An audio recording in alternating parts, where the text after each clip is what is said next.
warga kerajaan Allah, sungguh sukacita yang luar biasa jika saat ini Anda bisa bergabung dalam ibadah online Rock Ministry TV. Agar Anda dapat mengikuti ibadah dengan lebih nyaman, mari siapkan segala peralatan terlebih dahulu.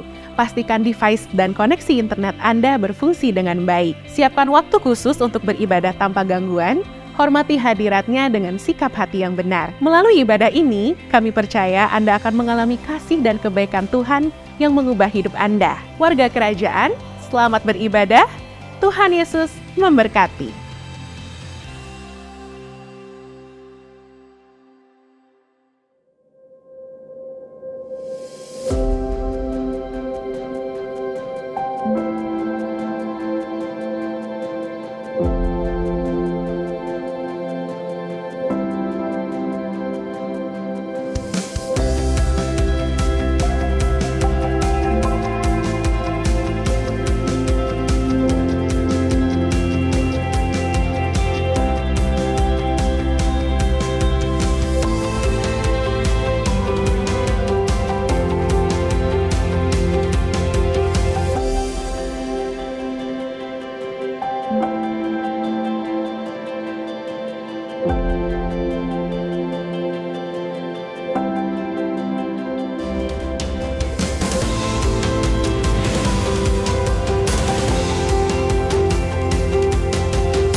Shalom, sukacita pada pagi hari ini.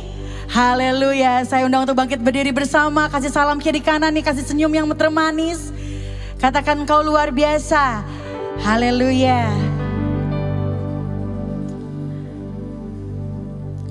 Haleluya. Mari kita sama-sama nyatakan firman Tuhan di Mazmur 115 ayat 1. Mari kita baca bersama saudara. Bukan kepada kami ya Tuhan, bukan kepada kami, tetapi karena kepada namamu lah beri kemuliaan, oleh karena kasih-Mu, oleh karena setia-Mu. Kami mengangkat tangan kami Tuhan, kami menyembah Raja yang hidup Yesus Kristus. Datanglah kerajaan-Mu, jadilah kehendak-Mu di tempat ini seperti di surga. Karena kami tahu Engkau Immanuel, karena kami tahu Engkau Immanuel, Engkau bersama kami. Terima kasih Tuhan. Haleluya.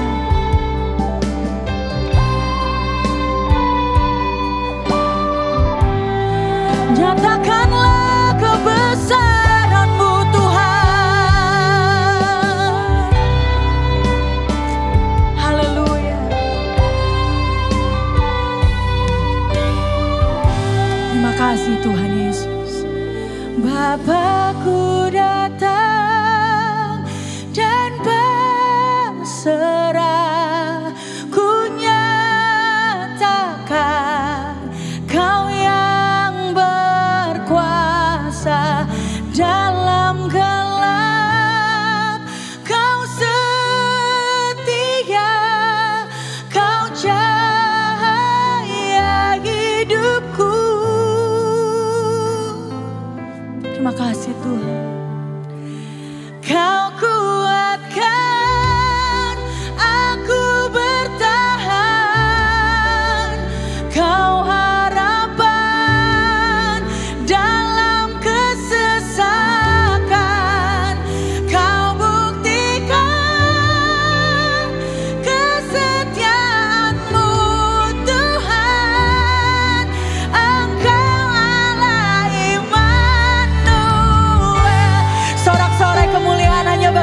katakan, Bapakku datang untuk menyembah.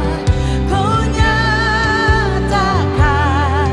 Kau yang bertata dalam lemah.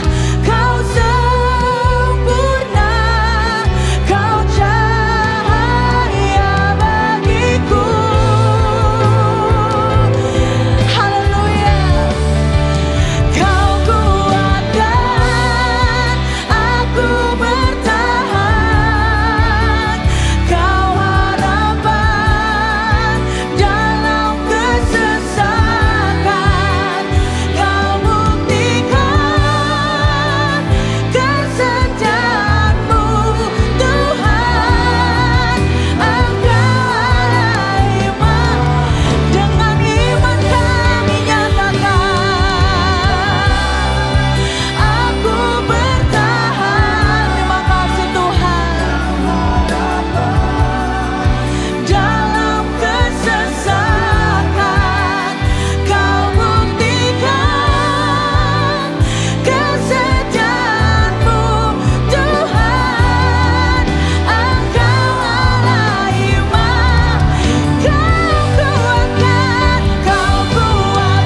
sukacita, diberkati luar biasa. Lambaikan tangannya, katakan yeah. Kita percaya bahwa Raja kita Raja mulia. Haleluya, amin. Amin. Mari bersorak akan Tuhan.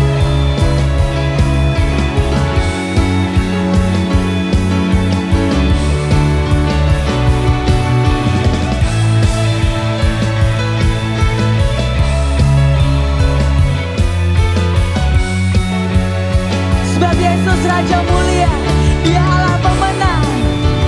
Raja mulia, Allah pemenang, Bapa yang kekal, berkuasa selamanya. Segala ciptaan sujud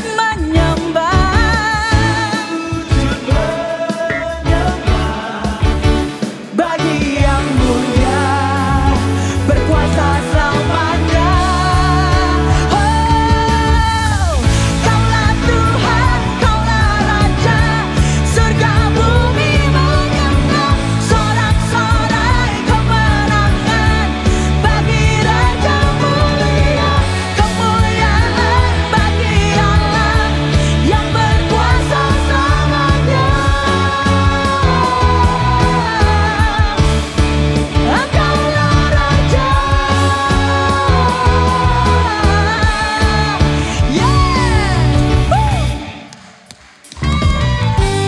segala ciptaan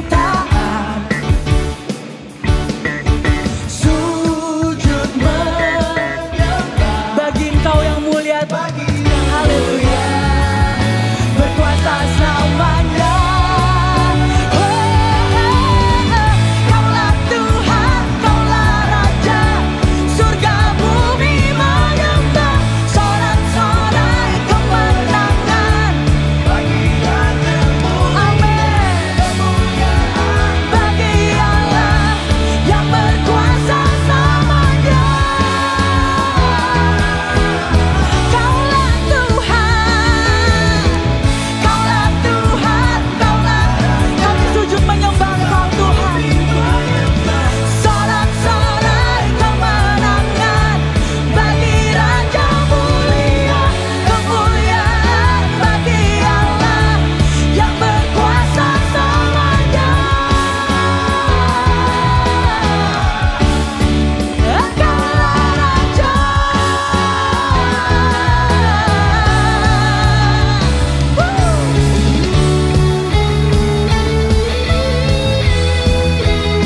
Surga bumi menyembah Engkau Tuhan, satu-satunya Allah yang kudus dan layak ditinggikan, Yesus Kristus Tuhan.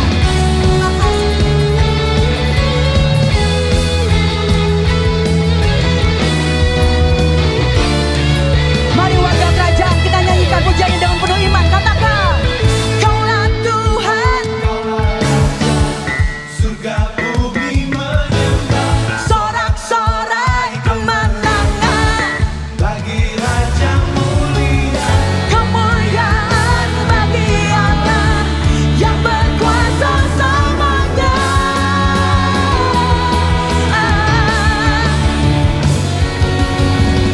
Kaulah Tuhan, Kaulah Raja, surga bumi menyembah, sorak-sorai kemenangan bagi Engkau Raja mulia, kemuliaan bagi Allah yang berkuasa selamanya.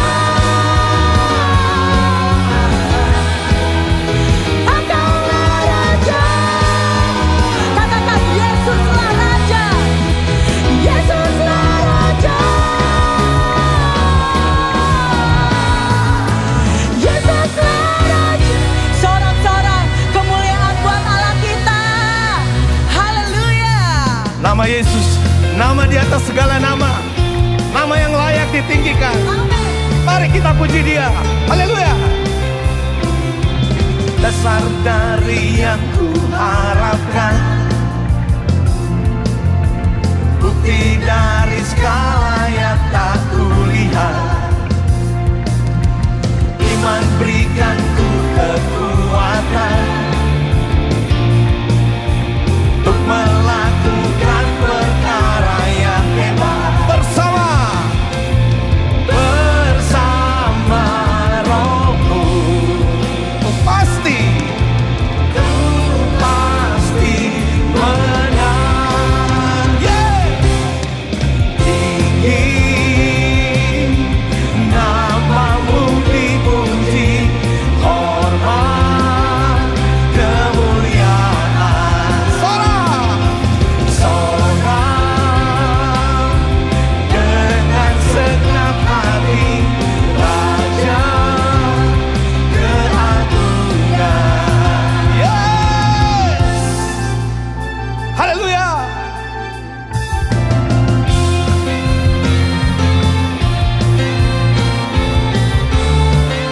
Mari katakan sama-sama, tak kau biarkan pencobaan.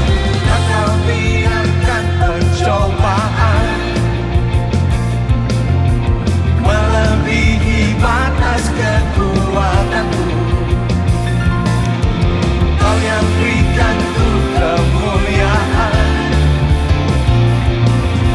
semakin serupa dengan gambaran. Bersama Roh-Mu, ku pasti menang. Namamu dipuji, hormat kemuliaan. Sorak dengan segenap hati, Raja keagungan. Yes. Nama Yesus, nama di atas segala nama. Nama yang penuh kuasa, nama yang layak diagungkan, dimuliakan, dipuji. Haleluya. Yes.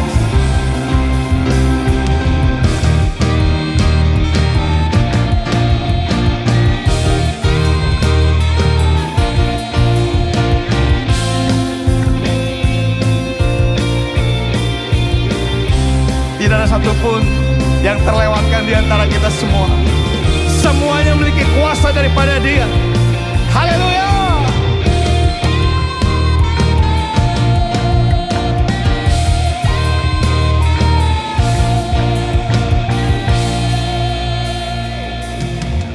Tinggi namamu dipuji, hormat kemuliaan.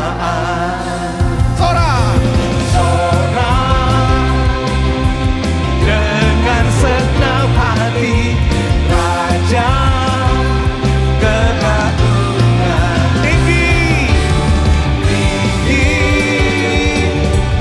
namamu dipuji, hormat kemuliaan. Sorak, dengan segenap hati, Raja keagungan. Raja keagungan. Raja keagungan. Raja keagungan.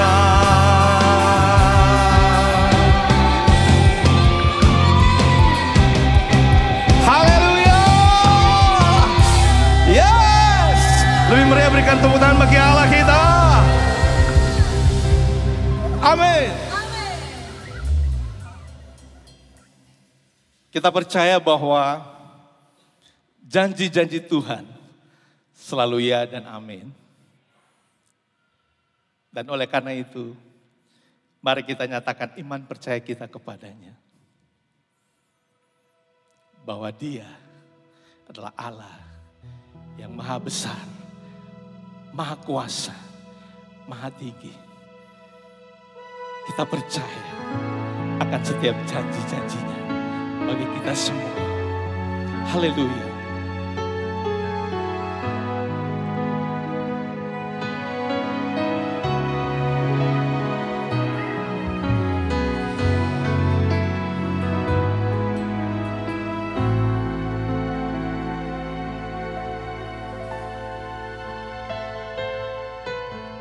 Sungguh besar setiamu,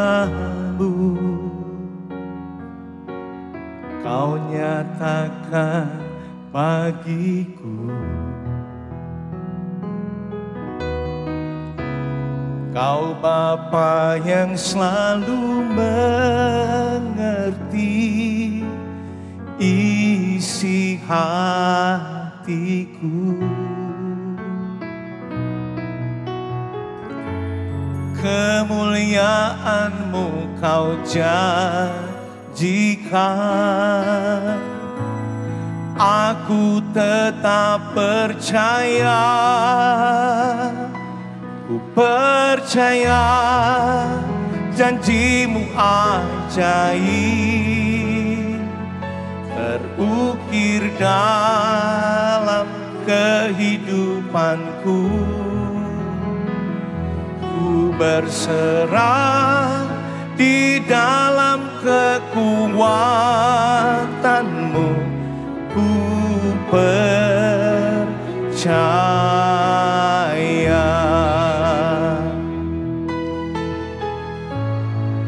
Mari kita nyatakan sama-sama iman kita kepada Dia. Sungguh besar setiamu,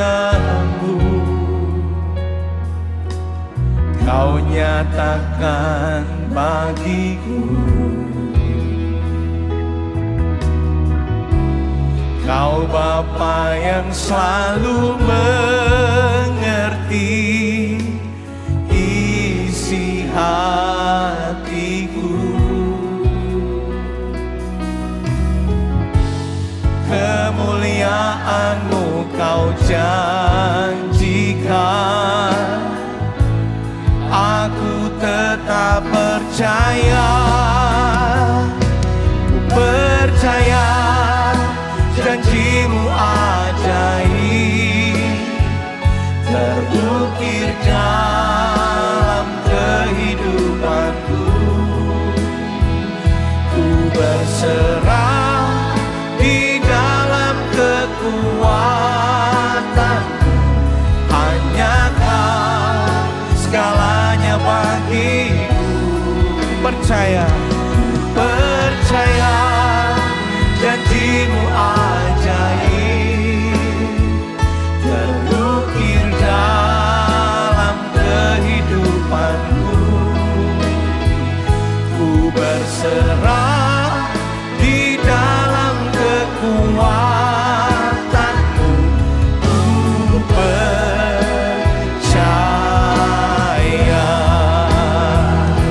Mari katakan sama-sama, tak akan ku takut. Tak akan ku takut, tak akan ku gentar. Kaulah imanku, Kaulah Tuhanku.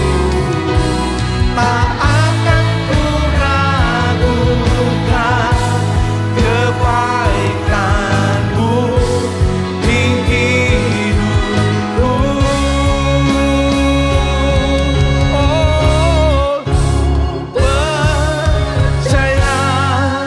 Janjimu ajaib terukir dalam kehidupanku. Ku berserah di dalam kekuatanmu, hanya Kau segalanya bagiku. Ku percaya, percaya janjimu ajaib terukir dalam kehidupanku. Ku berserah di dalam kekuatanmu, ku percaya. Ku berserah, ku berserah di dalam kekuatanmu, ku percaya. Ku percaya, ku percaya.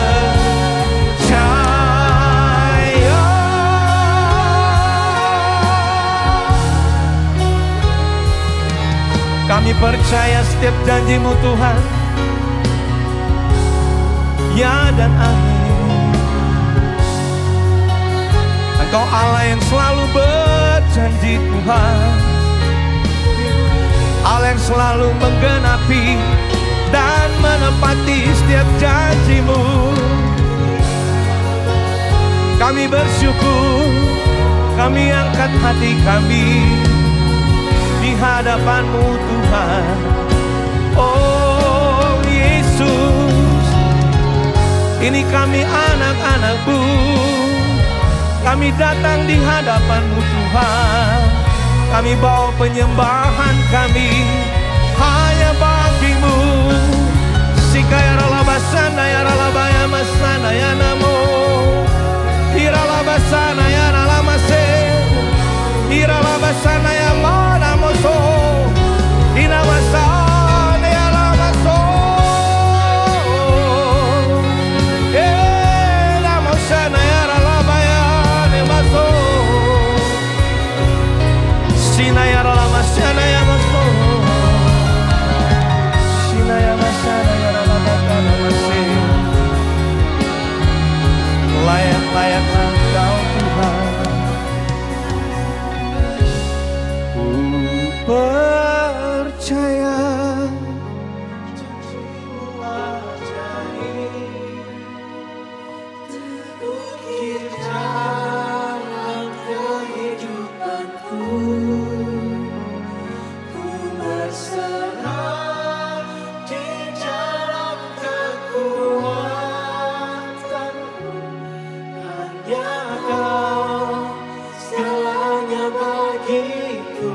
Percaya, ku percaya janji-Mu ajaib, terukir dalam kehidupanku. Ku berserah di dalam kekuatan-Mu. Ku berserah, ku berserah di dalam kekuatan-Mu. Ku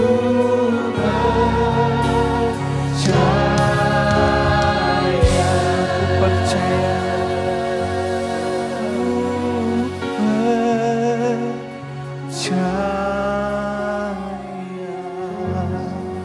Mari berikan tepuk tangan bagi Allah kita. Haleluya. Silakan duduk Bapak Ibu Saudara.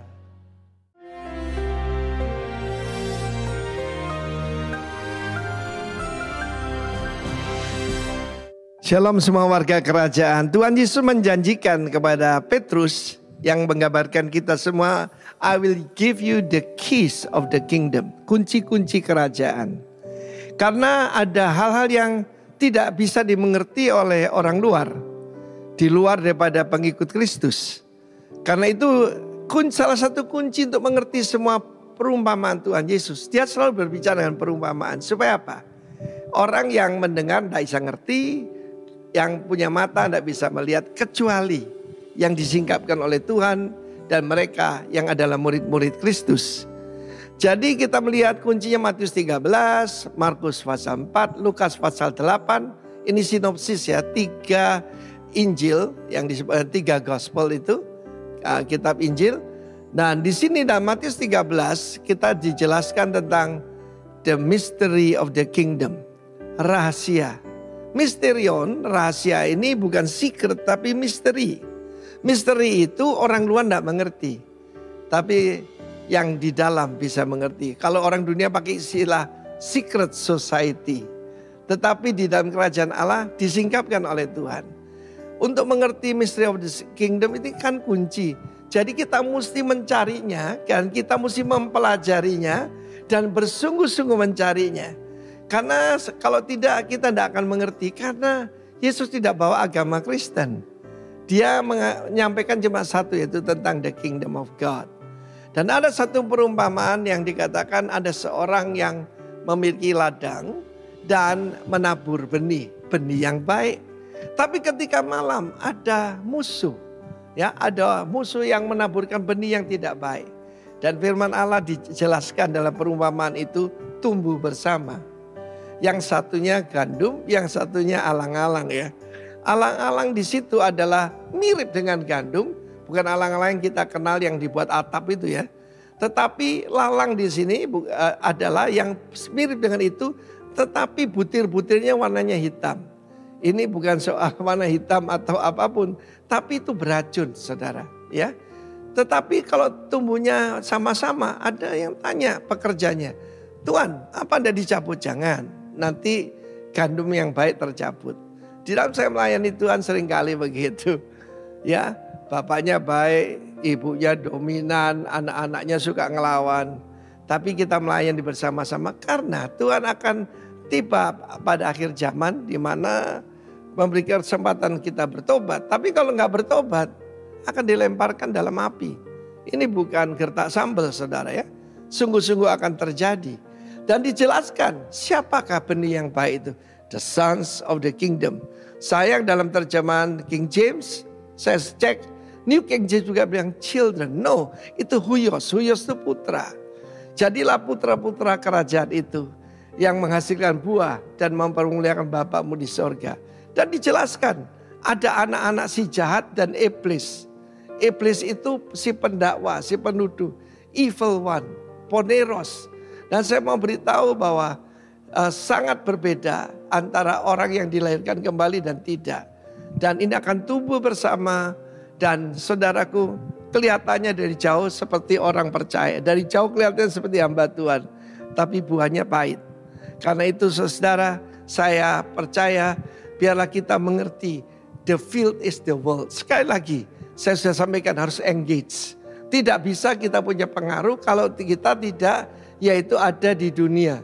You are in the world but not of the world. Kiranya Tuhan memberkati kita. Dan saya percaya kita akan memberikan dampak yang baik. Be the sons of the kingdom. God bless you all. Amin. Shalom warga kerajaan, salam sehat, salam sejahtera. Alkitab berkata dalam 2 Korintus 9 ayat 6 dan 7 dikatakan seperti ini. Camkanlah ini, orang yang menabur sedikit akan menuai sedikit juga. Dan orang yang menabur banyak akan menuai banyak juga. Hendaklah masing-masing memberikan apa? Menurut kerelaan hatinya, jangan dengan sedih hati atau karena paksaan. Sebab Allah mengasihi orang yang memberi dengan sukacita. Yang percaya sama-sama katakan amin. Bapak Ibu Saudara, prinsip penabur dan menuai berlaku untuk setiap aspek kehidupan kita. Bukan hanya keuangan kita semata. Apapun yang kita tabur, kita akan menuainya. Apapun yang saudara tabur, akan dikembalikan kepada saudara dan saya. Jika kita menabur kritik, kita akan menuai kritik dari orang lain. Jika kita menabur kebaikan, maka kita pun akan menuai kebaikan. Hal itu saya sebut sebagai hukum panen. Jika kita menanam biji apel, maka kita tidak mendapatkan buah mangga, betul? Tapi pasti buah apel yang akan kita dapatkan. Jika saya dan saudara menabur dengan kemurahan hati, maka kita pun akan menuai kemurahan hati. Yang percaya katakan amin. Renungkan ini baik-baik. Prinsip panen adalah kapanpun kita memiliki kebutuhan, maka langkah selanjutnya adalah tanamlah benih itu. Ketika seorang petani melihat ladangnya yang tandus, maka dia berkeputusan untuk apa? Untuk tidak mengeluh tentang hal itu. Dia akan pergi ke ladangnya, mempersiapkan segala sesuatunya, dan mulai menanam benih. Bagaimana jika dia hanya memiliki sedikit benih, Pak Kris? Maka dia punya pilihan, Bapak Ibu Saudara. Dia bisa menyimpannya atau mulai menanamnya. Jika petani ini tetap menyimpannya, maka hanya itu yang akan dia punya. Tetapi jika dia memberikannya dan mulai menanamnya, Tuhan akan melipat gandakannya. Amin. Ingat itu, Tuhan akan melipat gandakannya. Melalui firman Tuhan ini saya belajar sesuatu yang luar biasa. Bahwa saudara dan saya tidak hanya menuai apa yang kita tabur.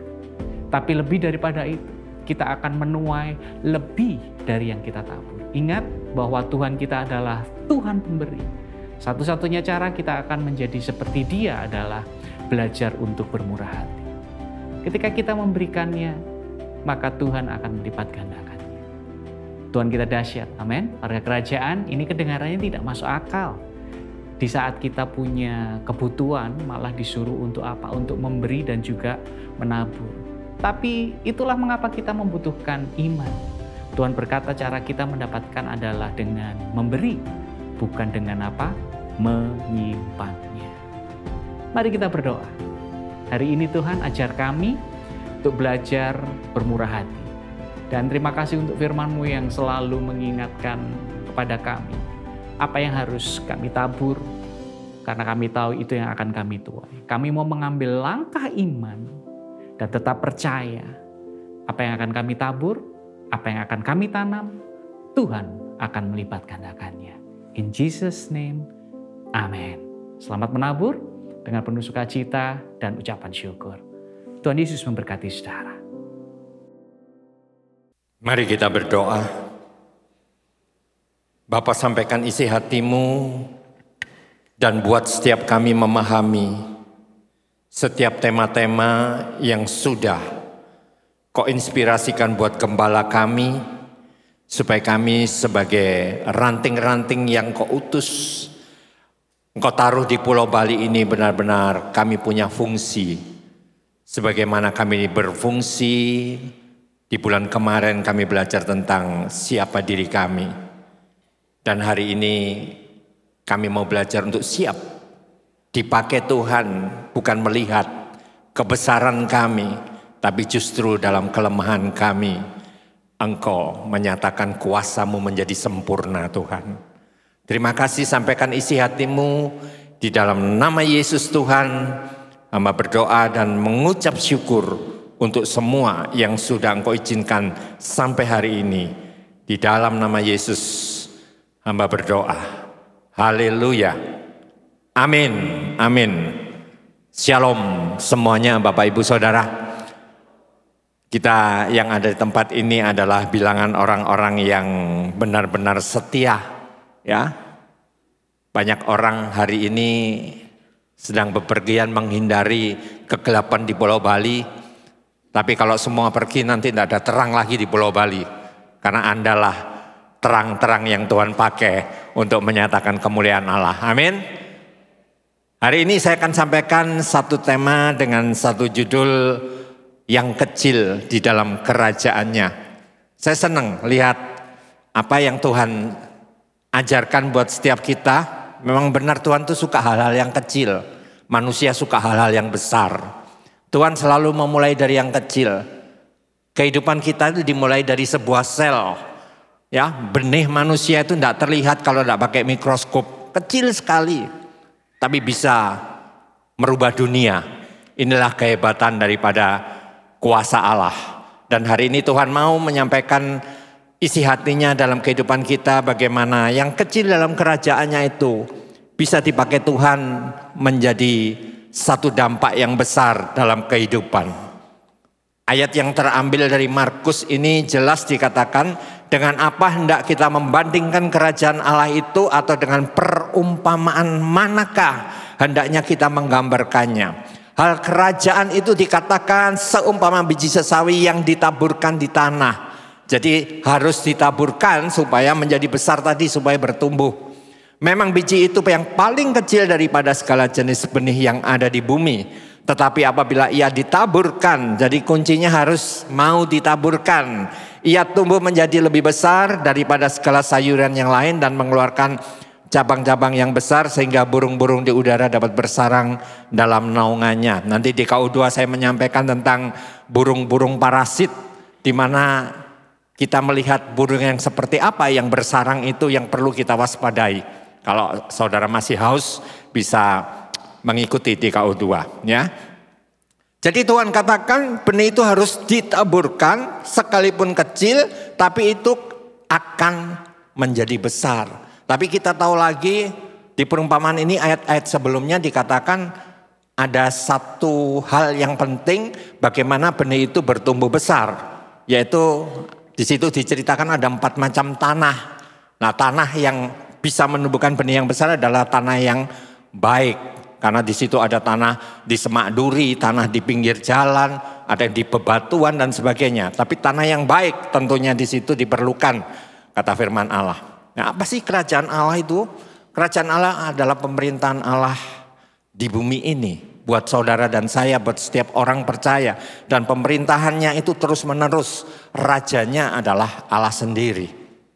Kita memang hidup di dunia, tapi Tuhan kehendaki saudara dan saya yang sudah percaya kepada Tuhan itu hidup di dalam pemerintahan Allah, hidup di dalam kerajaannya, sehingga saudara berotoritas. Nanti bulan depan kita lihat tema yang baru tentang otoritas ini, tentang kuasa otoritas. Supaya kita jadi orang Kristen yang tidak jatuh bangun, tapi selalu berkemenangan seperti yang dikehendaki Tuhan.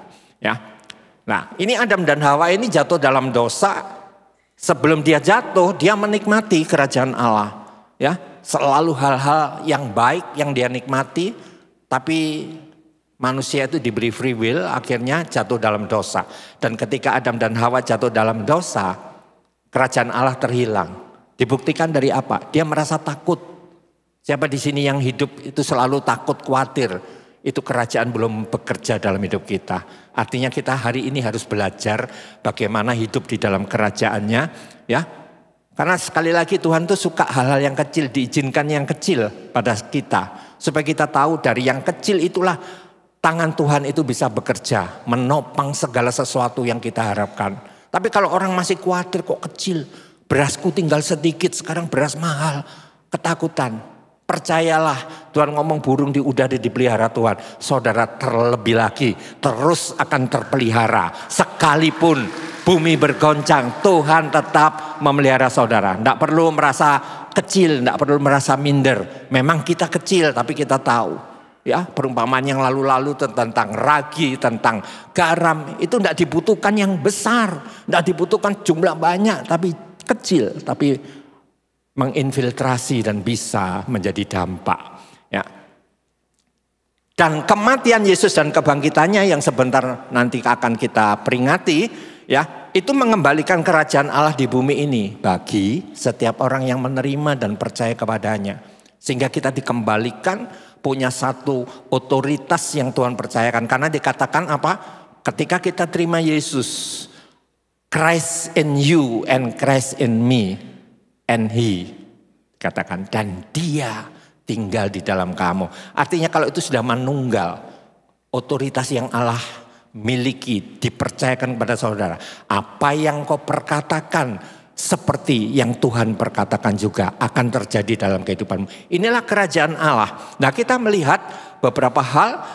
Dikatakan kerajaan Allah itu adalah kuasa. Bukan terdiri dari perkataan, ada yang ngomong bukan terdiri dari makanan, minuman. Tapi kuasa, damai sejahtera. Jadi hari-hari ini kita memerlukan yang namanya kuasa. Kuasa kerajaan itu untuk apa? Berotoritas atas setiap persoalan-persoalan yang kita hadapi di dalam kehidupan kita bersama-sama ini. Ya.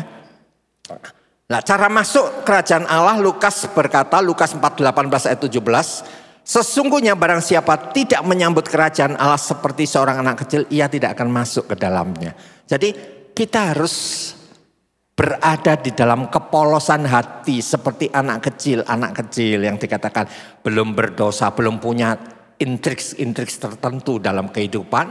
Kita itu polos-polos di hadapan Tuhan, kita akan menerima itu. Makanya kenapa orang yang kadang-kadang dianggap bodoh bagi dunia, tapi itulah mereka yang punya kuasa dalam kerajaan. Nah, kita nanti akan melihat beberapa contoh-contoh di situ. Firman Tuhan jelas mengatakan untuk masuk dalam kerajaannya kita harus menyambut kerajaan Allah itu, yaitu pemerintahan Allah dalam kehidupan kita. Sehingga hari-hari kita mau diperintah oleh firman itu sendiri, yaitu Yesus sebagai yang firman. Tadi Pak Arifin juga berpesan ini, jangan sepelekan hal-hal kecil yang dipercayakan kepadamu. Hari ini supaya kita itu yang mungkin dari bagian kita, waduh aku ini tidak punya ini, tidak punya itu. Karena banyak yang kalau disuruh melayani atau disuruh keluar, pergi atau menaburkan bilang, Pak saya belum begini, belum ini, nunggu besar dulu. Enggak, Tuhan itu selalu bekerja dalam hal kecil. Itu contohnya sparrow, burung pipit dikatakan situ. Ketika manusia khawatir, pandanglah kepada burung pipit, ya, yang dipelihara Tuhan, yang tidak bekerja sih, dia harus terbang ke sawah cari makanan, tapi terpelihara. Terus Tuhan ngomong, ya, ini bagi siapa? Hei engkau manusia pemalas, belajarlah kepada semut. Hal-hal kecil, Tuhan ngomong bukan belajarlah kepada dinosaurus yang punya power, punya kuasa. Belajarlah kepada semut yang disepelekan orang. Gambar ragi di situ. Atau pelanduk, ya dikatakan yang punya kekuatan apa? Memang dia sadar kekuatanku tidak seberapa. Tapi dia punya perlindungan di gunung-gunung batu. Saudara dan saya punya perlindungan dari segala macam apa yang menjadi kendala di kehidupan dunia ini. Dunia tidak bisa menjamin.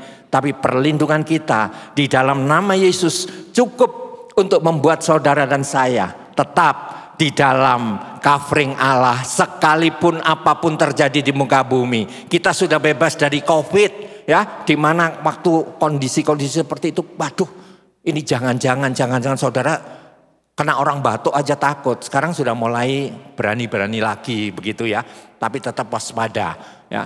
Itu nanti di KU2 saya ngomong waspada tentang burung-burung itu. Ya, jadi saat kita bermitra dengan Tuhan, apa yang kita alami dalam kondisi terkecil pun dampak dari benih iman saudara dan saya itu pasti terlihat. Ya, iman, sekalipun imannya itu kecil, bisa menggoncangkan dunia. Kalau kita bermitra, kalau kita manunggal, kalau enggak, ya seperti Adam dan Hawa sempat jatuh, lebih percaya kepada perkataan sang penggoda daripada apa yang sudah difirmankan Allah. Jadi kita belajar pagi hari ini dari beberapa case ini, apa yang perlu diperhatikan dari kehidupan Tuhan. Kita melihat bahwa dampak dari hal yang kecil di dalam kemitraan kita dengan Tuhan adalah yang pertama akan menjadikan kita mengalami multiplikasi. Memang yang dikatakan sesuatu yang besar itu pasti ada lawan katanya, dimulai dari yang kecil. Tidak mungkin tiba-tiba ujuk-ujuk besar gitu. Dimulai dari kecil. Gunung mau meletus itu dimulai dari erupsi kecil-kecilan dulu, baru setelah itu mengeluarkan letusan besar. Ya, sudah ada tanda-tanda yang terjadi, ada goncangan-goncangan yang terjadi. Tapi semuanya itu di dalam kita yang hidup dalam kerajaannya, Tuhan berkata akan terjadi multiplikasi. Saya ambil satu contoh tentang murid-murid Tuhan yang waktu itu kebingungan diikuti, ya, sudah mau menyendiri bersama Yesus gurunya, tetapi mereka diikuti berbondong-bondong, orang banyak datang kepadanya. Ya, lalu Tuhan ngomong begini, ya, bahwa orang yang setia, yang masuk di dalam rencana Tuhan mengikuti perbuatannya, Tuhan ngomong dia akan dipercaya dengan tanggung jawab besar. Karena itu Tuhan ngomong masuklah dan turutlah dalam kebahagiaan Tuhanmu. Di dalam Injil Markus dikatakan murid-murid itu ngomong begini, salah satu, guru ini makanan tidak ada. Mereka ini sudah jamnya makan, suruh mereka pergi masing-masing cari makanan, ya, supaya mereka dapat membeli makanan di desa-desa dan kampung-kampung sekitar sini. Tapi apa yang dikatakan Tuhan Yesus? Kamu yang harus memberi mereka makan. Lalu kata mereka, jadi haruskah kami membeli roti seharga 200 dinar? 200 dinar hasil kerja 200 hari, ya, untuk memberi mereka makan. Tapi ia berkata kepada mereka, coba selidiki berapa banyak roti yang ada padamu. Periksa. Sesudah memeriksanya, mereka berkata, Guru, cuma 5 roti dan 2 ikan. Dilanjutkan di situ, apa yang dikatakan? Salah satu muridnya Filipus ngomong begini, ketika mereka memandang di sekitarnya, melihat orang banyak itu berbondong-bondong, berkatalah Filipus dengan satu hal di mana dia merasakan tidak ada artinya semua ini. Di mana kita akan membeli roti supaya mereka ini dapat makan. Hal itu dikatakan Yesus untuk mencobai dia. Perhatikan ini, sebab ia sendiri tahu apa yang hendak dilakukannya. Seringkali Tuhan izinkan sesuatu perkara-perkara itu sepertinya, aduh Tuhan, aku tidak punya kekuatan. Tuhan cuma menguji kita supaya tahu apa yang harus dilakukannya, itu dia sudah tahu. Dia punya rancangan-rancangan indah buat kehidupanmu. Mungkin kita sedang diizinkan Tuhan punya sakit yang sepertinya tidak ada pengharapan. Tapi Tuhan tahu supaya kita itu tetap percaya kepada hal-hal supranatural yang Tuhan sedang kerjakan di dalam setiap iman sekecil apapun dalam kehidupan kita. Lalu Filipus ngomong begini, roti seharga 200 dinar tidak akan cukup untuk mereka ini sekalipun masing-masing mendapat secuil. Ya.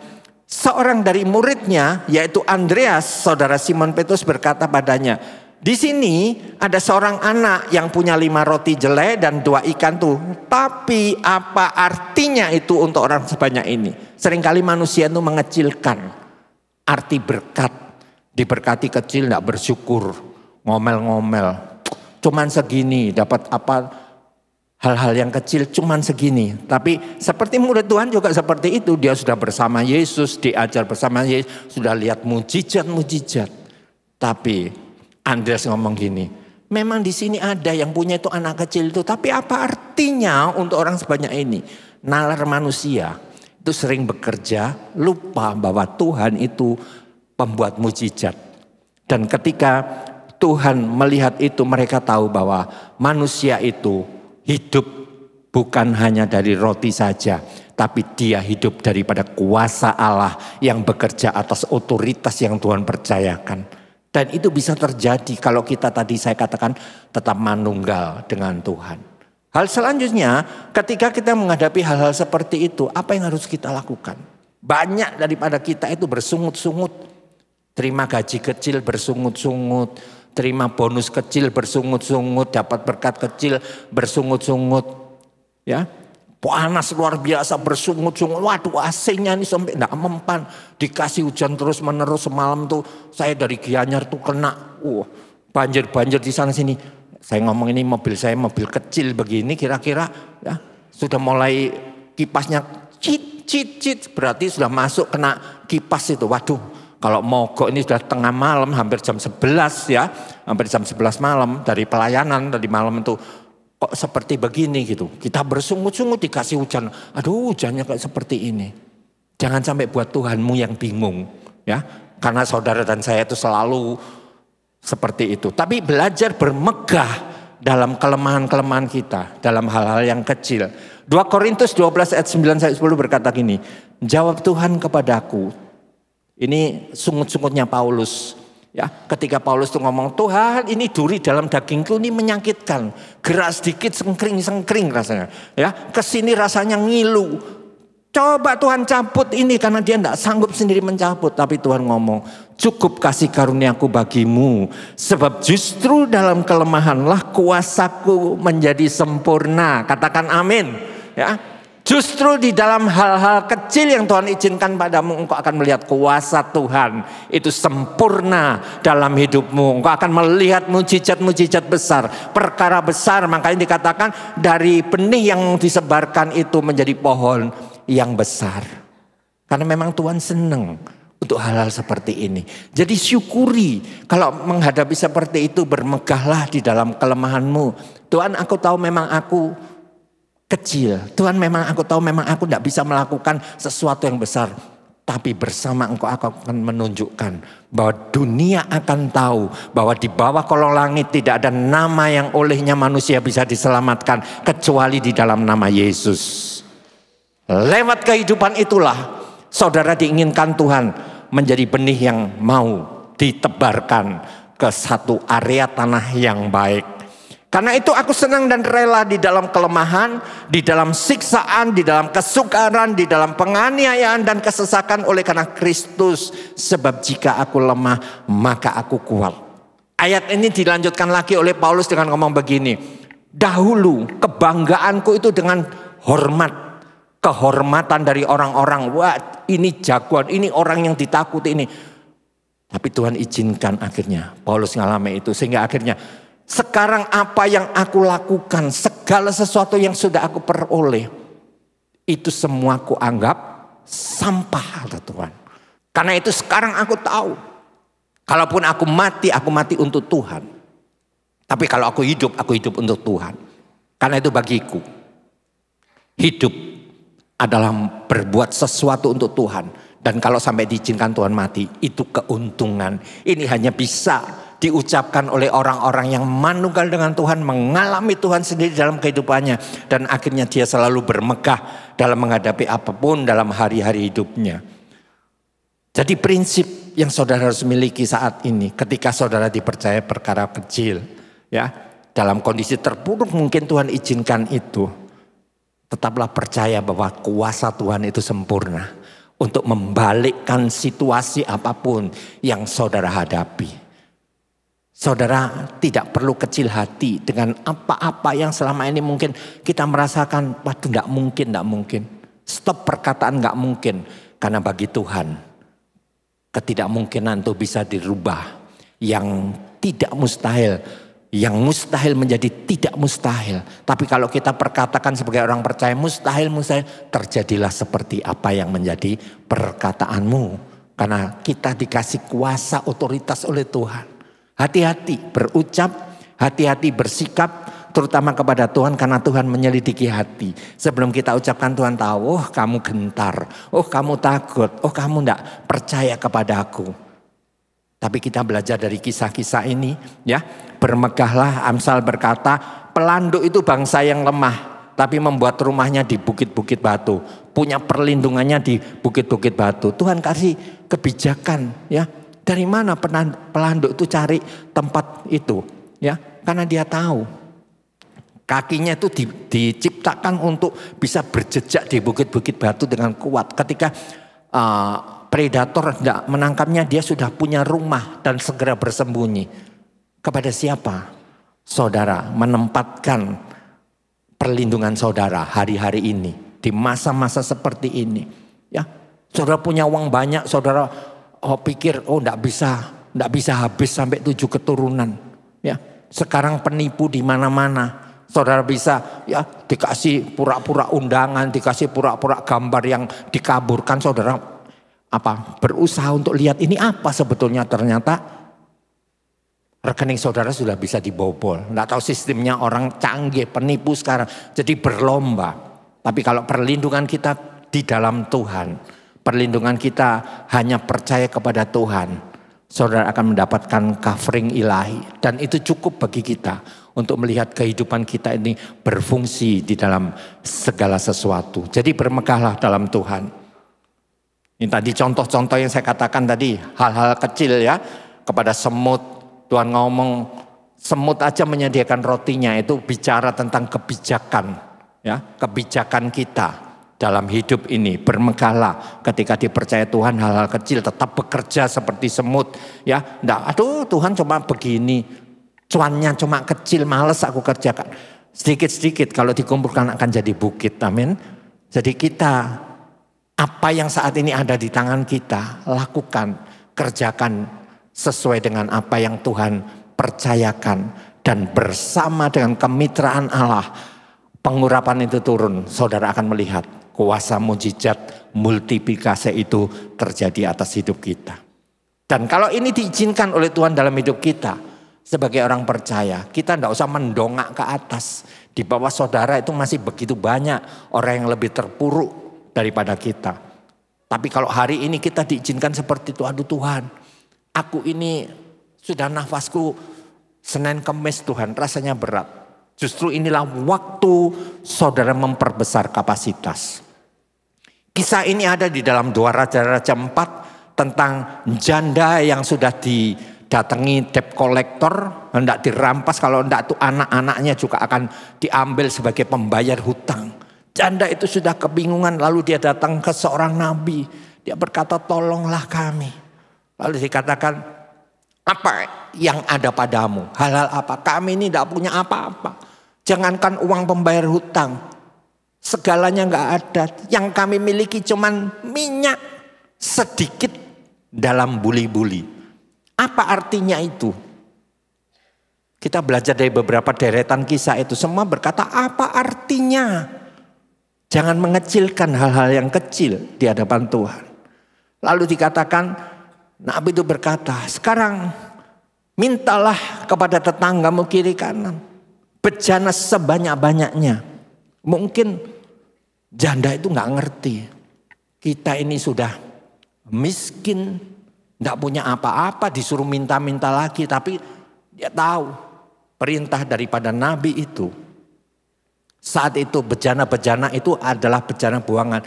Yang dimintai malah seneng. Karena apa? Bantuin ngurangi sampah. Ngurangi mereka bayar sampah. Diminta dikasih, diminta kasih. Tapi apa yang bisa dibawa oleh seorang janda, wanita tua yang lemah. Dia ngumpulin mungkin tidak sampai 1000 bejana. Memang di Alkitab tidak dicatat berapa bejana yang dikumpulin. Lalu dikatakan, masuklah, tutuplah pintu sesudah engkau dan anak-anakmu masuk. tuanglah minyak itu. Minyak apa? Minyak dari minyak yang dia miliki. Bukan dari modal besar, dari yang dia miliki. Ke dalam segala bejana. Mana yang penuh, artinya itu sudah sebuah perkataan iman. Perkataan mujizat. Kalau engkau tuangkan dari yang mana yang penuh. Mana mungkin kalau dia berpikir lagi. Mana mungkin ini gila apa perintahnya. Minyak sedikit suruh nuangkan ke bejana lain sampai penuh. Dari mana penuhnya? Ini sama dengan murid-murid Yesus tadi. Ketika Tuhan berikan roti setelah Tuhan mengucap syukur. Rotinya kan bukan Tuhan yang memecahkan. Dikasihkan ke muridnya. Memang dipecah Tuhan tapi kepada murid-muridnya itu. Sekarang engkau yang membagikan. Justru ketika dipotek, dipecah. Muridnya terbelah. Hah? Dipecah lagi. Hah? Harusnya roti kecil 5 kali potekan habis. Tapi ini kok enggak habis. Kayaknya berkembang tanpa dia sadari. Sama minyak ini juga begitu. Satu hal minyak itu menjadi penuh dalam satu bejana. Mulai kaget. Mulai ada satu iman yang muncul. Ditaruh ke bejana kedua penuh. Bejana ketiga penuh. Sampai mungkin dia menyiapkan 50 bejana. Habislah. Dan ketiga bejana itu penuh semua.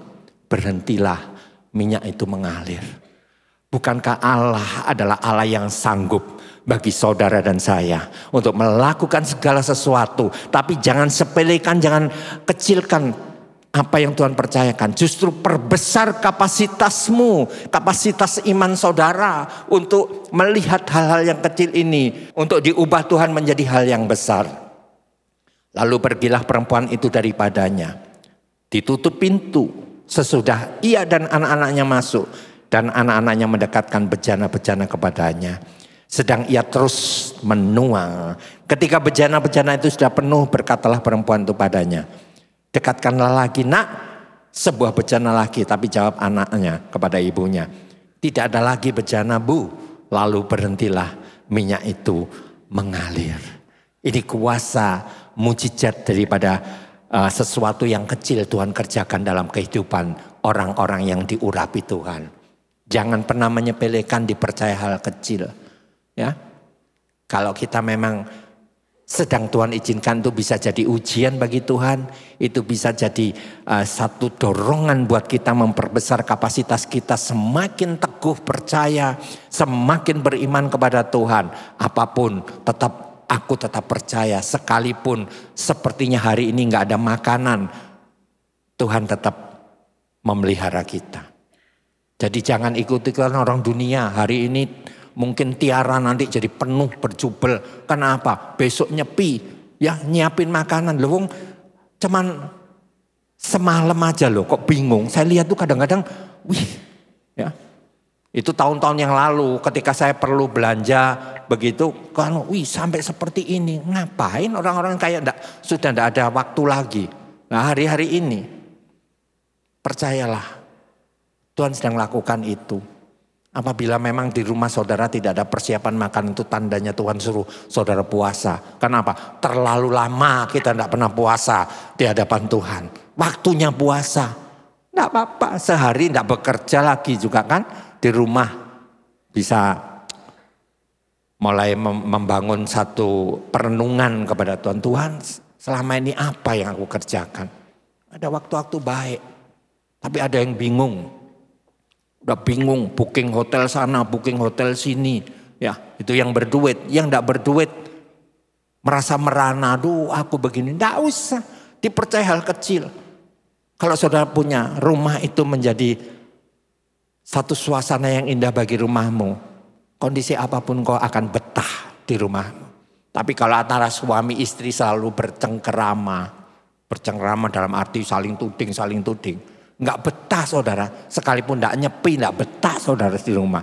Apalagi kalau nyepi, aduh besok itu ketemu si dia lagi gitu. Ya, jangan sampai itu ada dalam kehidupan kita. Inilah waktu kita membangun, memperbesar kapasitas di dalam Tuhan, ya. Selanjutnya dikatakan ketika hidupmu itu ada di dalam kondisi-kondisi diizinkan Tuhan terpuruk, tetap setialah dan tetaplah hidupmu berusaha dikuasai oleh firman. Matius 25 ayat 21 tadi sudah kita baca di atas ya. Ada sesuatu kalau kita bisa dipercaya dengan hal kecil, setia dalam perkara kecil, Tuhan akan mempercayakan perkara besar. Nah, di sini kita lihat ini gambar apa? Daud dan Goliat. Daud ini dengan kesederhanaan seperti itu, ya Goliat dengan segala tameng, senjata dan sebagainya. Daud tanpa itu, tapi dikatakan 1 Samuel. Berkatalah Daud kepada orang-orang yang berdiri di dekatnya, apakah yang akan dilakukan kepada orang yang mengalahkan orang Filistin itu dan yang menghindarkan cemooh dari Israel?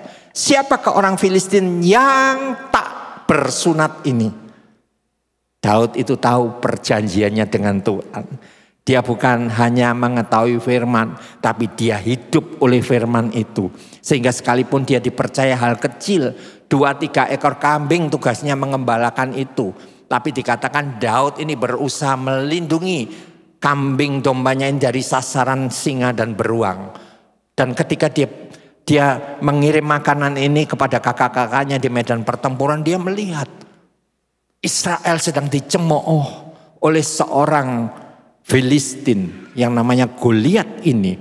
Begitu besar memang orangnya dan perkataannya ini selalu mengejek, selalu mengecilkan.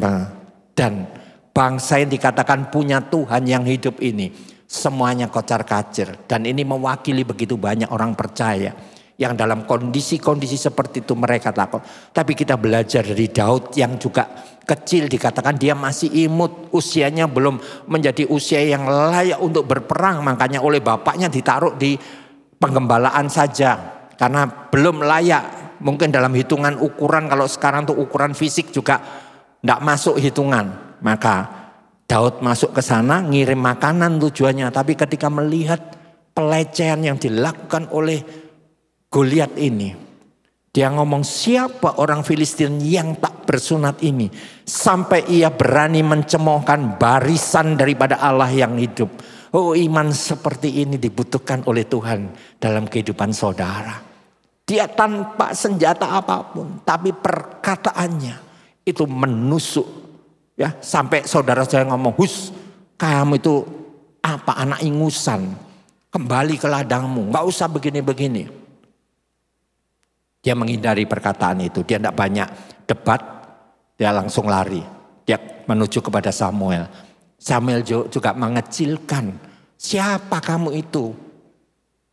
Daud, kamu tidak ada artinya menghadapi tentara yang seperti ini. Karena memang Samuel tahu, Daud ini cuman tugasnya mengembalakan. Tapi jangan kecilkan tugas itu. Kalau pengurapan Allah turun atas hidupnya dan perjanjiannya dia pegang, Daud mengalami satu kemenangan yang gilang gemilang. Dikatakan di situ, dengan hanya percaya dia adalah orang yang barisan Allah yang hidup. Dan dia punya perjanjian dengan Allah melalui perjanjian sunat itu. Maka dia yakin Tuhan berpihak kepada dia. Kekuatan memang tidak ada apa-apanya. Tapi kalau Tuhan bekerja, yang kecil menjadi apa-apa bagi musuh kita. Daud cuma menyiapkan 5 butir batu sebagai umban. Dia ngomong, kemampuanku hanya di sini. Aku akan pakai ini untuk melawan musuhku. Dan sekali dia umbankan senjatanya itu tepat di bau, di dahi daripada Goliat. Dan rebahlah Goliat. Orang baru percaya, bangsa Israel baru melihat. Ternyata bukan dengan kekuatan dan gagah perkasa, tapi dengan urapan dan perjanjian hidupnya dengan Allah. Membuat dia melihat bahwa karya Tuhan itu luar biasa dalam setiap kehidupan orang-orang yang diurapinya.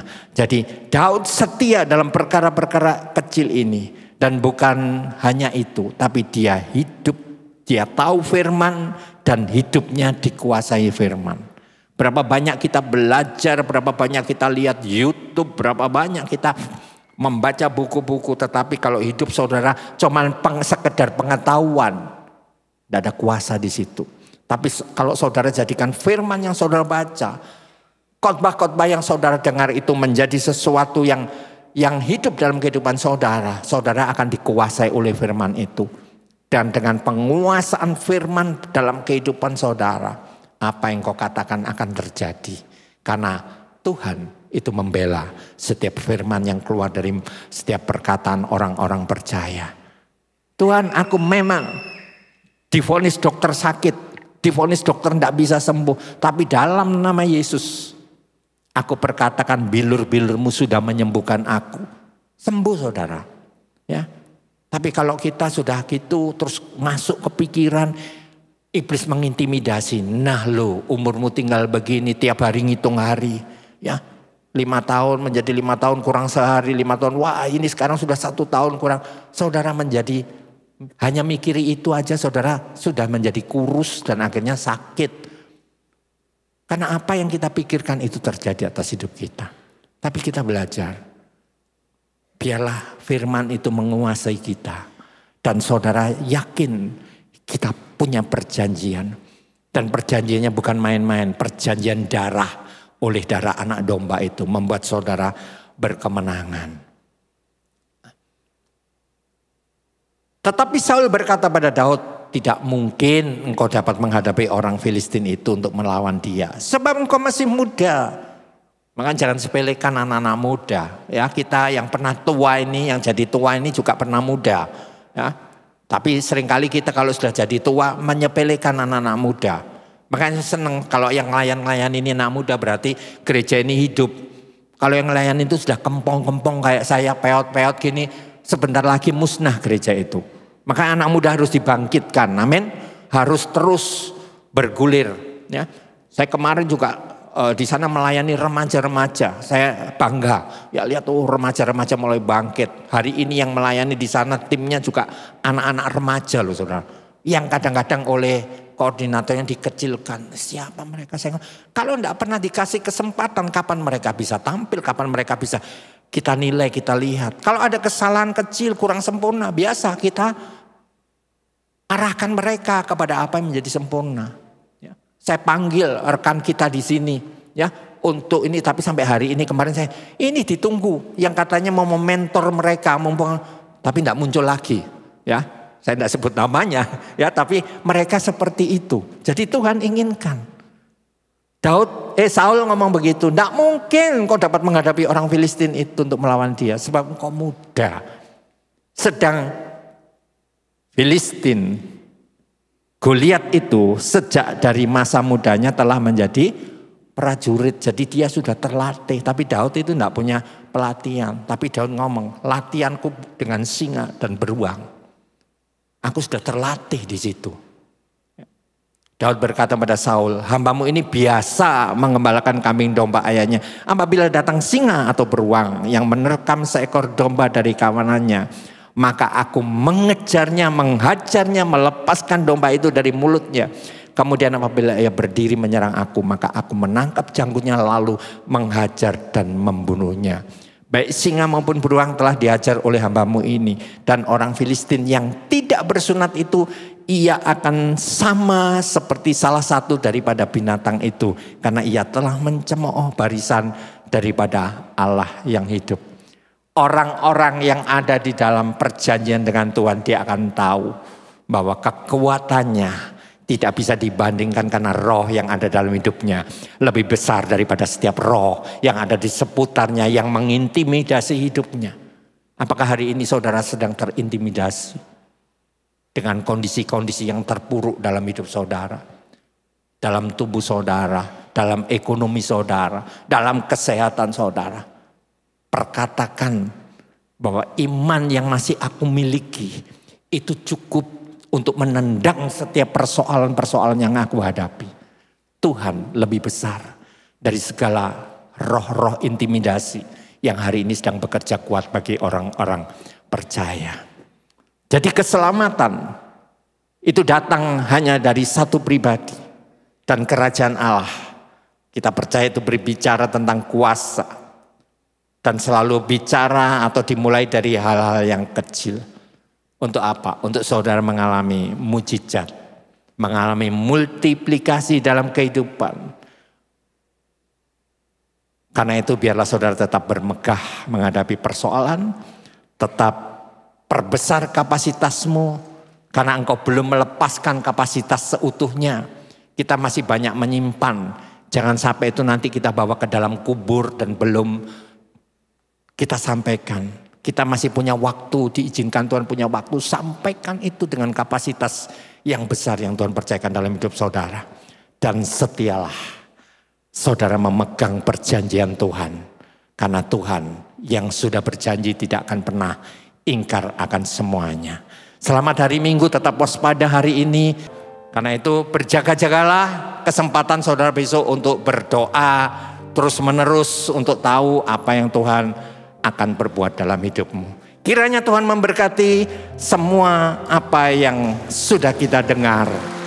Supaya hidup kita benar-benar berfungsi bagi kerajaan Allah untuk diekspan di dalam muka bumi ini. Kita berdoa, Tuhan terima kasih atas kasih karunia-Mu di mana Engkau sudah mampukan kami, sempatkan kami Tuhan untuk tetap punya iman percaya. Sekalipun mungkin iman kami menjadi kecil, tapi kami percaya inilah waktu-waktu kami memperbesar kapasitas iman kami, supaya apa yang sedang terjadi atas hidup kami boleh melihat kuasa mujizat-Mu itu terjadi.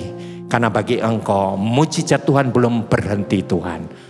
Dan Engkau masih terus menjalankan, melakukan buat setiap kami yang punya pengharapan dan percaya kepada-Mu. Terima kasih Tuhan.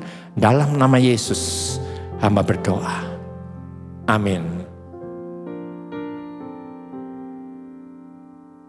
Sekali lagi kita beri kemuliaan bagi Tuhan. Ya.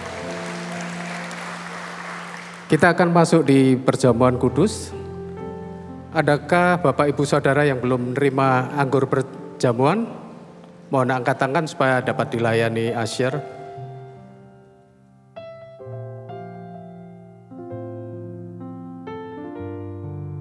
Perjamuan kudus ini hanya untuk yang sudah dibaptis, jadi yang belum dibaptis mohon tidak ambil bagian dulu. Sudah semua? Mari kita bangkit berdiri, kita persiapkan hati kita.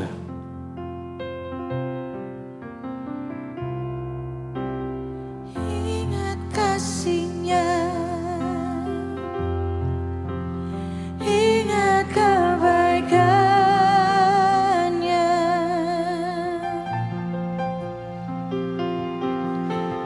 dan anugerah-Nya.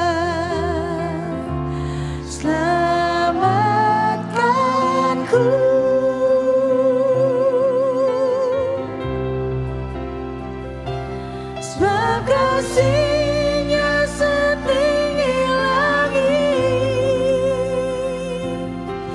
kasih setia Allah pada kita.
Demikianlah firman Tuhan. Sebab apa yang telah kuteruskan kepadamu, telah aku terima dari Tuhan, yaitu bahwa Tuhan Yesus pada malam waktu ia diserahkan, mengambil roti, dan sesudah itu ia mengucap syukur atasnya. Ia memecah-mecahkannya dan berkata, inilah tubuhku yang diserahkan bagi kamu. Perbuatlah ini sebagai peringatan akan aku. Percayakah Bapak Ibu Saudara bahwa roti yang kita angkat tinggi-tinggi ini adalah benar-benar persekutuan kita dengan tubuh Kristus? Mari kita makan dalam nama Tuhan Yesus.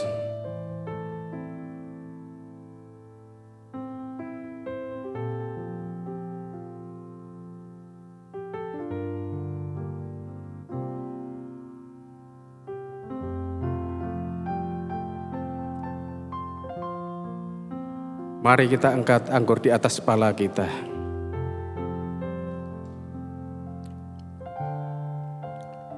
Demikian juga ia mengambil cawan sesudah makan lalu berkata, cawan ini adalah perjanjian baru yang dimeteraikan oleh darahku.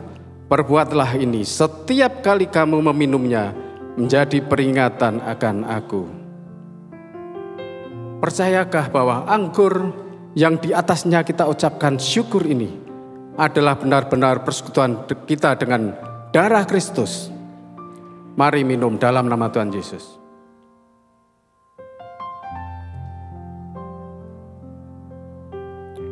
Mari kita mengucap syukur atas kebaikan Tuhan. Oh, Engkau sungguh baik Tuhan. Terima kasih Tuhan. Terima kasih untuk kebaikan-Mu Tuhan. Kami bersyukur Tuhan. Oh, syaralayaralamu, syenaralayaralamu. Sungguh Engkau baik Tuhan. Sungguh Engkau mulia Tuhan. Darah-Mu yang tercurah, bebaskanku, syenaralamu. Haleluya.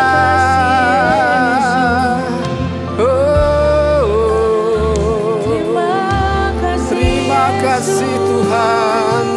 Terima kasih Tuhan. syukur bagimu. Sungguh kami melihat kebaikan-Mu Tuhan atas setiap kehidupan kami Tuhan. Engkau sudah gantikan hidup kami yang berdosa ini dengan darah-Mu yang mahal itu Tuhan. Untuk itu Tuhan, biarlah setiap kami memenuhi panggilan kami. Untuk kami tetap setia di dalam hidup kami. Untuk kami boleh menjadi pelaku-pelaku firman-Mu. Untuk kehidupan kami berbuah. Boleh menyatakan nama Yesus dimanapun kami berada. Sehingga keselamatan itu boleh terjadi di muka bumi ini. Terima kasih Tuhan. Kami mengucap syukur. Dalam nama Tuhan Yesus. Amin. Angkat tanganmu dan terimalah berkat daripada Tuhan.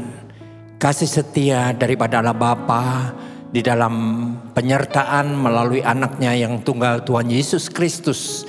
Kiranya senantiasa memberikan kemenangan kepadamu. Dan hari ini engkau pastikan engkau adalah pihak-pihak yang lebih daripada pemenang. Supaya kehidupanmu senantiasa terkontrol oleh hubunganmu dengan Tuhan. Dan engkau ditetapkan Tuhan menjadi anak panah yang tepat pada sasaran untuk mencapai kepada tujuan Tuhan dalam keberadaan kita di muka bumi ini. Diberkatilah engkau dalam kesehatanmu.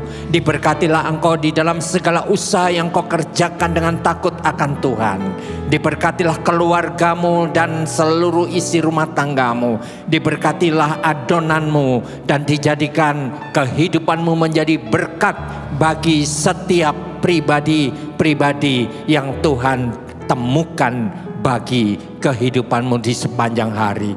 Kiranya segala berkat ini turun dari sorga, turun kepada setiap kehidupan rumah tanggamu dari hari ini sampai Tuhan Yesus datang kembali, di dalam nama Bapa, Putra, dan Roh Kudus, yaitu di dalam nama Tuhan Yesus Kristus. Kita semua yang sudah diberkati, kita berkatakan amin. Tuhan memberkati. Selamat hari Minggu.